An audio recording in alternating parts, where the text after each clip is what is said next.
Today, I'm going to talk about how I make art videos for people who might be interested in uh, making their own art videos. Now, you might be looking at this and thinking, Catherine, I've seen your art videos and they're not great. Like, why would anyone want to listen to you? I get a surprising number of questions about how I make like my painting videos and things. And I think the reason is clearly not because I'm a great artist, not because I'm a great videographer yet, but because I think when people look at those videos and you can see that they're not the best quality, but I do them over and over and over again, and I'm out here doing it. Like I'm actually doing it. I think there's something about that that just seems kind of relatable and maybe not intimidating. I'm obviously not somebody who has a big fancy production going on here. So I want to talk about how to get started. As with all things, the way you start, the only way to start is to start. My first suggestion is focus on creating, not consuming. And what I mean by that is we live in a very, very, very consumerist world. And when people start thinking about getting involved in like a new hobby or a new interest or a new anything, I think the first place our mind goes all the time is buying stuff. What do I need to buy? What do I need to get? What do I need to have? And I'm going to talk about that in a minute. But I want to start by saying my biggest piece of advice for getting started with anything is start with what you already have. Look around your house. The things you basically need, you need a space to work in, you need a camera, you need some lights, you need something to edit the video. That the four things. For cameras, I highly, highly recommend, if at all possible, to begin with, you start using what you have. Start with your phone. I record everything on my phone right now. I have another camera. I'm going to get to that in a minute. I highly recommend starting with what you have. Starting with what you have and using only what is available to you. I do think, for me, using only what I have kind of forces me to really focus on my content and not be so into gear. Gear is cool. It's fine. It's fine to be interested and obsessed with gear. But I think what Annie Leibovitz said about photography once, she said, people always ask her about her equipment. That's the first thing people want to know, what kind of equipment she's using. And she's like, I'm really not a gearhead. There's nothing wrong with that, but I'm really, really not so into the camera because I feel like if I'm too focused on the camera, I'm not focusing on taking pictures. And I think that's excellent advice from somebody who is very talented and knows much better than I do. So that's my first thing. Use the lights you have, use your phone, use whatever you've got sitting around in your house first. Take it as far as you can, and then buy things as you need them and as you can afford them. If you have no skills in photography or videography whatsoever, I highly recommend you do not purchase a camera if you can help it. I want to talk about what I actually use and what I've tried. Okay, so in a perfect world, we would all have these fancy Canon DSLR, really nice, super fancy cameras to shoot everything in like from 6 different angles in slow motion. That's lovely. That's beautiful. That's great if you know how to do it. If you're just starting out and you're watching my video, I'm assuming you don't. The camera I use right now is the one in my phone. I've had a couple different cameras over the years, but this has been my personal experience with camera quality for the skill level that I have, which is, I'm not going to say no skill because I have been making YouTube videos for a very long time at this point. I have a little bit of skill, just nothing pro, right? The camera I use, I keep wanting to pick it up and show it to you, but I can't because I'm filming with it. The camera I use is the one in my Android phone. I'm not going to mention the brands. I'm not going to mention a whole lot of brands or products here because ain't nobody paying me to do that right now, okay? But I have a phone. It's some generic, it's a big company you've heard of. The retail price of my phone is probably about $300. I got a deal. I think I paid $100 for it through my phone carrier. The reason I chose the phone I have is because for its price point, it had the highest quality camera and the best camera options I could get. Is it the best camera in the world? Not really, but it does really well. The other type of camera you can get that I want to talk about real quickly here is all the big camera companies that make the fancy DSLRs. They all make these lower end budget cameras. Canon makes one called the PowerShot. I think the Nikon version of that is called something like Coolpix. There's a few of them out there. Some of you may remember some years ago, one of the many incarnations this channel had is this was like a family lifestyle living in Las Vegas kind of vlog channel a few years ago. In 2019, when I moved to Las Vegas from Seattle with my husband at the time and my kids, me and the kids took a road trip for like 3 days, and I bought myself a Canon PowerShot to kind of be my vlog camera on that road trip. It was recommended at the time, it was recommended and touted quite a bit on YouTube by people as this like great introductory vlog style camera. This was a few years ago when vlogging was really all the thing, was really all the rage.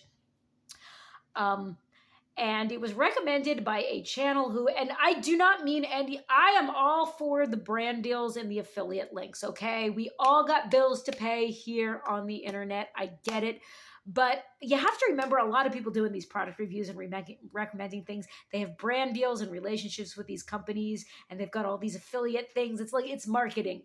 It's kind of low-key advertising a lot of the time. It's very hard to find a true objective product review of a camera because cameras are very expensive, right? Everybody isn't just buying these things and showing them off in hauls on YouTube. But anyway, a very big YouTube channel that talks a lot about cameras and stuff. Highly recommended the Canon PowerShot. I bought it. I wouldn't say I regretted the purchase, but did I really need it? Not really. Honestly, this was my experience with the PowerShot. It was nice to use. It was fine. I never did figure out how the Wi-Fi capabilities or anything else it was supposed to do.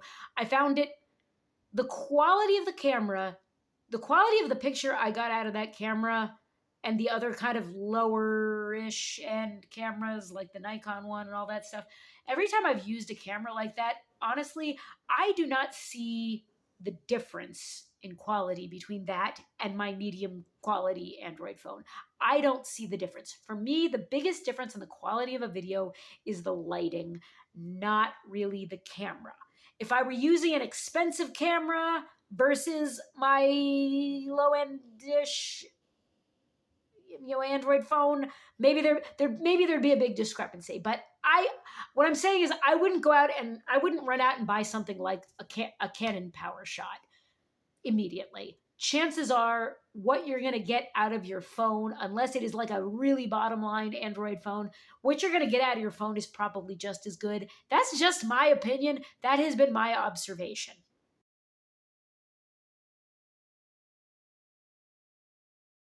The other thing I don't like about kind of real cameras for shooting videos is they do not have a view. Most of the time, they will not have like a viewfinder, the cheaper ones, but they won't have a viewfinder you can look at while you're filming. And if you're just making videos where you're just kind of like only filming your artwork, that isn't really a problem. But chances are there's going to come a time where you want to get in front of the camera, and being able to see yourself is extremely helpful. So if I were going to do it again, I probably wouldn't.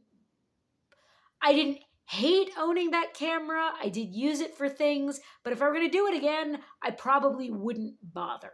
Because when I look back at the videos I made, I can't see the difference between what I filmed on the PowerShot and what I filmed on my phone. Except the fact that, your videos are going to suck for a while. Mine still suck. I think they've gotten better, but they kind of still suck. Your videos are going to suck for a while. It takes practice. This is a skill. You develop it over time. The picture quality of the camera, in my experience, has not been nearly as important as the lighting. Lighting is really, really important in videos. And I'm going to give you my basic very basic understanding of what matters for lighting and what has worked and not worked in my observation. People talk a lot about lighting. There's a lot of advice. There's a lot of equipment. There's a lot of different lights you can buy. There's millions and millions of videos on YouTube with reviews of lights. And it's annoying to hear people talk about how to do lighting in a video because the advice is basically always you're just going to have to kind of figure it out. And that's really the truth. You have to play with it. It's very individualized. It depends on the space you're in. It depends on what you're trying to light. It depends on the look you're going for. If you're making artwork, it depends on the colors you're using. You're just going to have to kind of play with it. But basically, there's two things you have to understand about light. There's two things about light that really matter in my experience thus far. One, the volume, how much light you have. Don't have enough light, get more. Very simple. The more, the better. The other thing that is very, very important that I did not really think about or understand until very recently is temperature. There is a range of temperature. I'm going to explain this in very, very basic terms that I understand them. There is something out there called the Kelvin scale. The Kelvin scale measures the temperature of light on a scale of 1,000 to 10,000, 1,000 being the warmest light, which is described as like the flame of a candle, and 10,000 being the coolest light. Which I think I've seen described as being like the brightest, bluest sky you've ever seen. Like natural daylight, I think, is supposed to be somewhere between 5 and 6,000 Kelvin. My favorite range to film my artwork in is and the light bulbs I use are about 5,400 Kelvin. There's a reason why I'm telling you about the Kelvin scale, because when you're using either the light bulbs you already have or you're out buying light bulbs to use, you have to pay attention. You have to read that part of the package where it talks about how many Kelvins it is, because you need to know how warm or cool your light is going to be. The best light in the world, and this is probably the biggest thing I would say, the best light in the world is bright, clear, pure, natural daylight. Maybe not too sunny, maybe slightly overcast, but for me, it's right in that 5,400 to 6,000 range. Bright, clear, natural sunlight is the best light for filming absolutely everything. Everything looks the best that way. That is the light you are always trying to emulate, and you will never, never get it right. So my biggest piece of advice is, whenever possible, use natural daylight. If you can paint outside or do whatever, if you can make a video outside, which is not always practical, but if you can make a video outdoors, do it. When you go to photograph your paintings, if you can take them outside on like a slightly overcast day and shoot them outside, it's probably going to look better than anything you can create in the house. If you can paint in front of a big window, do it. Like, use as much natural light as you possibly can. I do not paint in a space that has a lot of natural daylight, really, because two reasons. Number one, the time I have to paint is always at night, and number two, my space, it's just my home is not really set up that way. There's not a window that really lends itself to that. I have 2 floor lamps from Target. I'm going to show you the lamps here. Bought them from Target.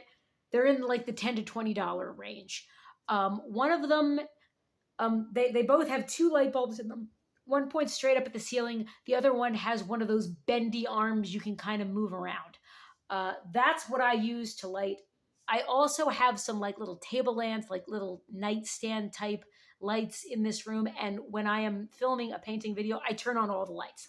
I like my lights to be cooler in videos than what the lighting in my house, the ambient lighting, really gives me. Like, I like the look and the feel of a warmly lit house in the evening. I think that's a cozy, beautiful way to live and be.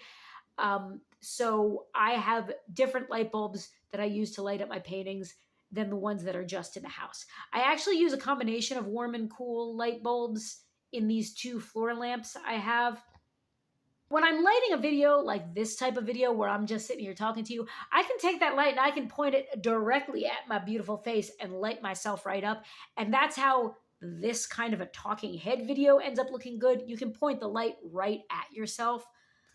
Ring lights are very popular for doing this kind of video. You can use them for art too, and they kind of diffuse the light out instead of having it being so directed.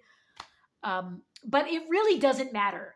I think you can get a ring light for like $35 on the internet. I mean, a lot of them are very inexpensive now. Go on and try a ring light if you want to. I don't happen to have them. I don't use them. I'm not for or against them. I just, again, with lights, I would say the same thing that I said about cameras. Don't run out and spend $1 million. I don't recommend running out and spending a bunch of money on them. You can buy like video lighting kits on the internet. You can read the reviews. They all get mixed reviews. I haven't tried those. I would not recommend going to a camera store or even like an electronics store to get lights to start with. I would start at Target. I would start at Walmart. Start at Home Depot. I have used work lights in the past. I have used those kind of metal lampshade with the clip on the arm lights you get at Home Depot. They're like $7 and you just stick a bulb in them and you can clip them onto the edge of a table or something. I used those for a long time when I was doing green screen videos back in Vegas. Like, there's a lot of really good cheap options. I think, again, it's the amount of light you have and the temperature of the bulb you're using is really, those, I think, at least in the beginning, are the most important things. Don't freak out about what kind of a light you're getting so much. I'm using daylight bulb. Like, you can see there is some light coming in from the window. I'm also using like daylight bulbs, and that makes this look pretty good. If you're doing a painting, it's a little trickier because you can't point light directly at the painting because it'll reflect. And if you look at all my art videos, almost all my painting videos have some reflection in the painting. Like, I haven't really perfected that yet, but it's gotten better over time. So what you're really doing is you're kind of taking the lights and moving them around and kind of bouncing the light around so that when it's hitting your canvas, it's kind of diffused. You're not going to be shining a bulb directly at the canvas because it reflects too much. For this reason, in a perfect world, you want to be painting in a room or doing photography or whatever in a room that has white walls. Obviously, I do not have that. That is not how I live my life. That is not how I painted this room. So those floor lamps I was talking about that have that light that points up at the ceiling, that's really important for me. I always have that light on because it bounces light off the ceiling and I get some of that on the canvas. You're just going to have to move them around. You're just going to have to play with them. Again, if you can do it with white walls, that's great because that white is going to reflect the light back much better than violent red walls will. Next thing you need for your art videos is some software to edit. Editing is one thing that I will say for myself. I would not call myself an expert, but I am pretty good at it because I've been doing it for a very long time. My only real advice about editing to start out is that you do edit your videos. When I am making a painting video, I always go through carefully and I try as much as I can to speed up the parts of the video that are a little tedious and a little slow and a little repetitive. I always cut out the, I call it dead air parts where the canvas is just sitting there and I'm thinking about something and I'm not really doing anything. You know, there's a lot of content on the internet, millions and millions and millions of videos out there. There's a lot of stuff out there people can be watching. If people are taking the time to watch my videos, I want to respect their time. So I try to edit out everything that doesn't really need to be there and keep it as concise and clear as possible so it stays interesting for people. The software I recommend is free. I would absolutely not pay for software in the beginning of your video career. You don't have to. The very best software, if you have a Mac, the very, very best free software you can use, hands down, is iMovie. My advice, my opinion, I will give you. If you have access to a Mac and you are working at a skill level where you're actually here taking my advice, iMovie is going to do you. It's going to suit every need you have for a very long time. You don't need anything better than that. It's free, it's very easy to use, and it works really, really well because it's part of it works really well with the operating system because it's made to go with it. If you do not have a Mac, there is, of course, a really, really cheap and crappy Microsoft knockoff of iMovie, like there is with everything good that Apple makes, called Clipchamp. Clipchamp is sort of the Windows replacement for Windows Movie Maker, if you remember that thing from back in the day.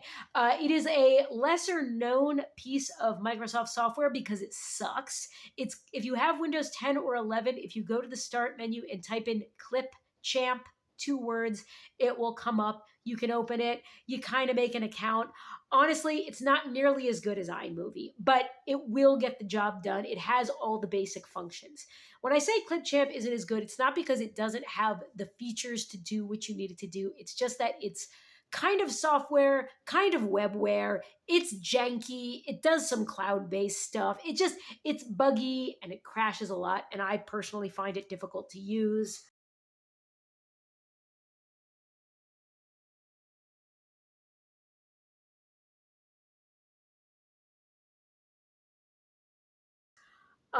More so than iMovie. But don't be discouraged. If that's what you have, start using it. I do use it all the time. I'm editing this video right now with it, in fact. Um, it's got some problems. It's not as good as iMovie, but you can use it. If you've never edited a video before, don't be super intimidated. You can get started pretty easily just by going and watching a YouTube tutorial. It's not hard, especially if you go watch a tutorial on like the software that you are going to be using. It's really not hard. I would say, particularly if you're making an art video, but there's really just a few functions of all the stuff your video editing software will do. There's just a few functions you really need to know. I would say you need to know how to split a clip, which is just cut and paste, cut pieces out of it. You need to know how to speed up a portion of a video. You need to know how to detach the audio, which means you're gonna separate the audio from the video into two different files. You need to do this because a lot of times you don't want the sound in there. When you're making an art video, you may want to take the sound out and put music in instead. I do that all the time. I will say Microsoft Clipchamp. This is really where iMovie is better. Microsoft Clipchamp does allow you to detach audio, but it is notoriously bad at doing it. There's just something about the way the software works that it's like it kind of can't handle it. It's like it's too much for it to detach a large audio file. So if you happen to be using Clipchamp, and I think you can do this in other programs as well, what I will go in and do if I can't remove the audio from a clip, I will go in and just mute it because it's easier. So yeah, Clipchamp has a problem detaching audio, but you need to know how to detach audio. The other thing you want to be able to do is, we talked about temperature and lighting. You can also go into your editing software and adjust the temperature of the lighting in post-production. You can do it while you're editing. Word of caution, do not rely on this. Do not set up janky lighting in your art video and assume you will be able to adjust the temperature in post and it's going to make it look good. It won't. Never ever go in with an attitude that you're going to fix it in post. If you are working on a film project of any kind for any reason and somebody tells you they're just going to fix it they're just going to do it this lazy way and fix it in post. Anytime you hear a director or whoever use the phrase, "we'll fix it in post," run away from that person. Don't do that. Don't go in being lazy and sloppy, thinking you're going to be able to backtrack and fix it later. To whatever extent is possible, get your lighting really good live and in person. But having said that, you can adjust the temperature of the lighting in your videos. And I do that a lot because, like I said, the temperature of the lighting in my home in general is much warmer than what I want in my videos most of the time. The last thing I would say you have to know, how you really want to learn how to do right away, is how to add audio in. If you want to either do like record yourself and put in a voice over, or you want to add in some music. On YouTube, I think most people know you cannot just use any old music. Other people's music belongs to them. It is copyrighted. You cannot take somebody else's music and just put it in your video. Most of the music I use in my video comes from the YouTube audio library, which you can find in the YouTube Creator Studio. If you've never made a YouTube video in your life, YouTube Creator Studio is part of your YouTube account. I'm not even going to tell you where to find it, because if I describe to you where it is in the YouTube menu and you watch this video like 10 minutes from now, chances are YouTube's already moved it to another location.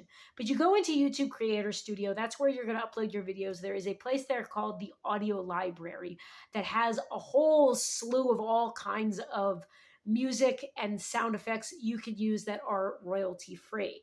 It's not the best audio library out there. There are other places to get royalty free music that maybe you pay money for. I don't really use any of them. I generally just use the YouTube audio library because it's the easiest thing.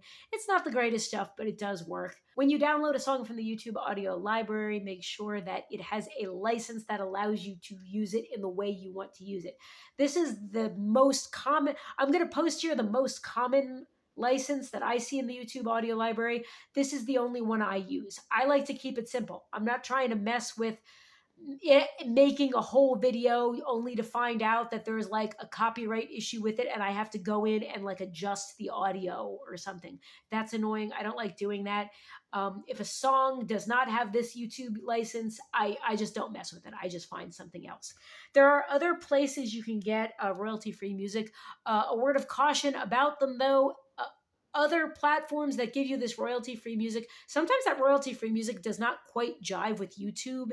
And I don't think it's because it isn't actually royalty free. I think something about the way YouTube analyzes these things automatically, if it isn't from the YouTube library, maybe, I don't know what it is, but sometimes if, like, for example, Clipchamp also has an audio library of stuff you can use that's supposedly free to use.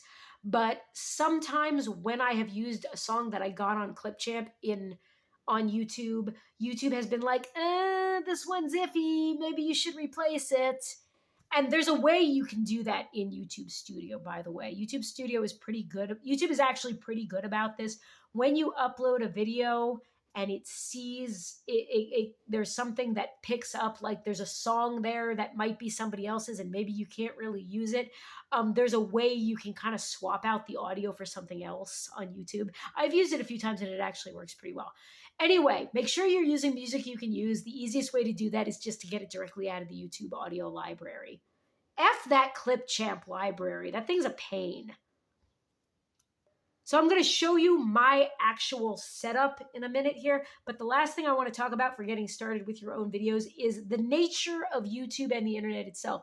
I've been on YouTube and whatever for a long time. I've gotten used to it over time and it's changed over time. But remember that people are crazy and the internet is crazy. And the level of anonymity that YouTube comments permits people to have does cause people to say some really ignorant shit sometimes. Keep it in mind. It's gonna happen. I could make a video about ketchup and someone would be angry and offended about my opinion on ketchup and would think I was personally attacking them if I said something bad about the good name of Heinz ketchup.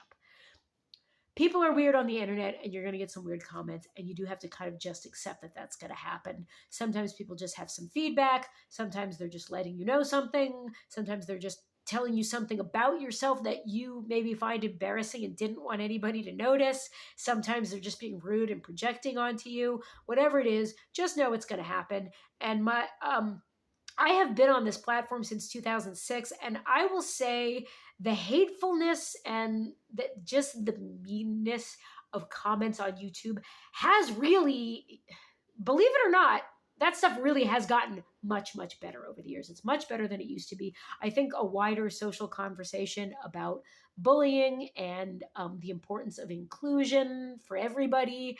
I think having wider conversations about that has really helped that out a lot. But people still just say some rude, unnecessary things, and it's going to happen. And don't let it get to you. Most of the comments I get on YouTube are lovely. They are fun. People want to engage with me. Every once in a while you get somebody who's just like they don't like their video and they find it offensive that you made a video that they don't like. or they just don't agree with your opinion or something like that. But mostly people are really nice. I would say my biggest piece of advice about YouTube comments is resist the urge to defend yourself on the internet. You do not need to defend yourself to anyone. You do not have to respond. You do not owe everyone who has something to say a reaction. Very quickly, I'm going to get up here for a minute. I'm just going to show you my kind of space that I work with, which is not fancy or elaborate, but that's kind of my point in showing it to you, is that you do not need to have anything close to a professional studio setup. You don't need much of anything to just get started. The most important thing about getting started is that you start and that you keep going. I can't tell you how many videos I have made that literally 7 people have watched on this platform. Some of my videos still only like 10 people watch. That's okay. Oh my God, I did the funniest thing right now. I just put the camera on the tripod because I'm so used to doing that to make videos. But the other piece of equipment you have to have, probably have to have, you can get creative if you don't, but you probably have to get yourself a tripod. This is the tripod I use for every video I make right now. Right now, it's actually the only one I have at the moment. This, I spent 20, you can see it's seen some better days here. It's real flimsy, it's real janky. I spent $20 on this at Best Buy in Las Vegas a few years ago.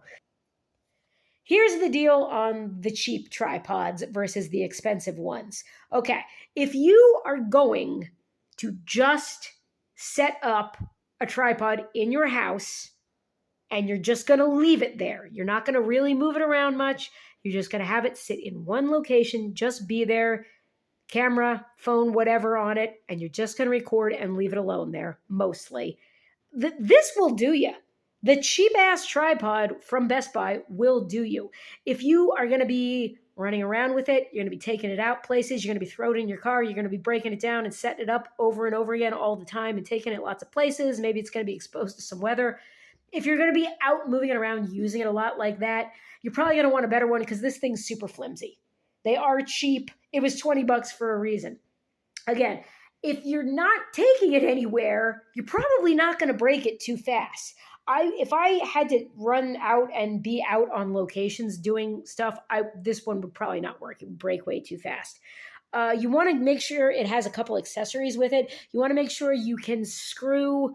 There is a little screw under here, and if you get any type of a camera that is made to be able to be attached to a tripod, you can do this with the cheap camera like the PowerShot or a more expensive Canon. There's a little screw under here. You want to make sure that screw is there so you can put a real camera on it, and you also want to make sure it's got this little doodad attachment that is made to hold a phone. I would say definitely have both because you're probably going to want to use both.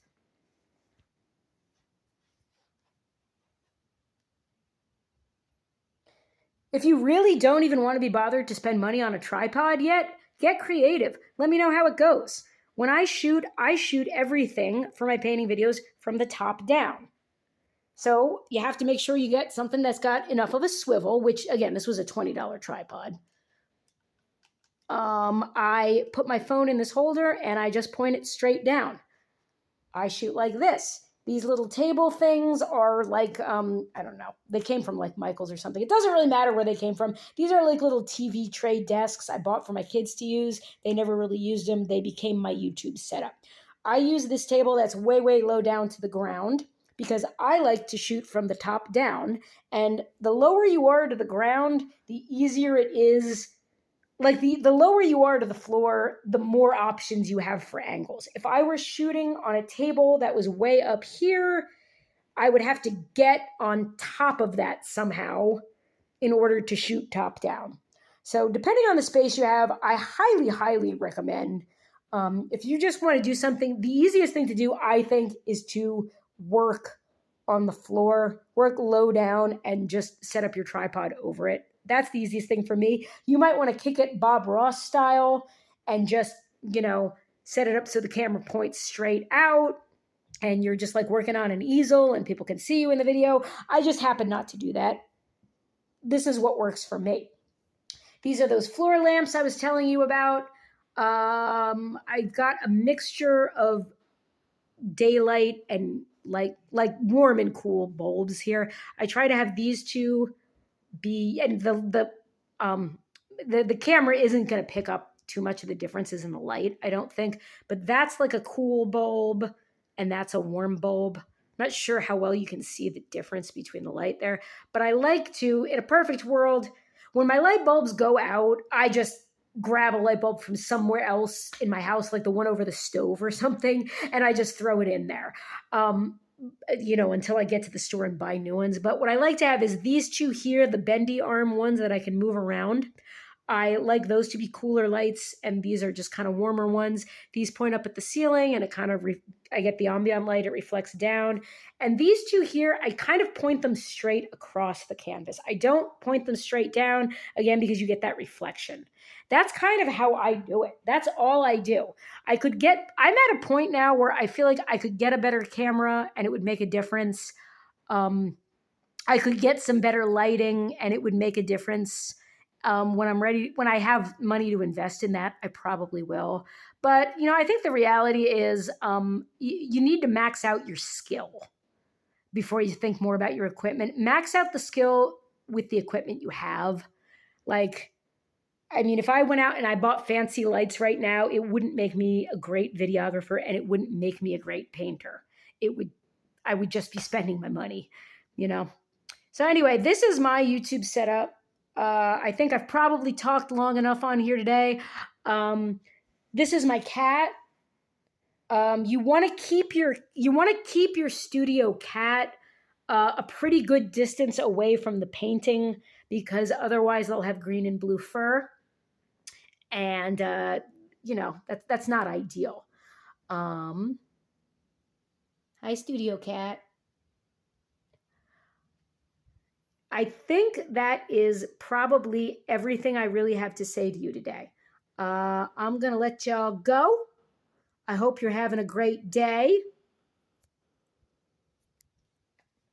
Thank you, as always, for watching, and happy art, whatever you're doing today.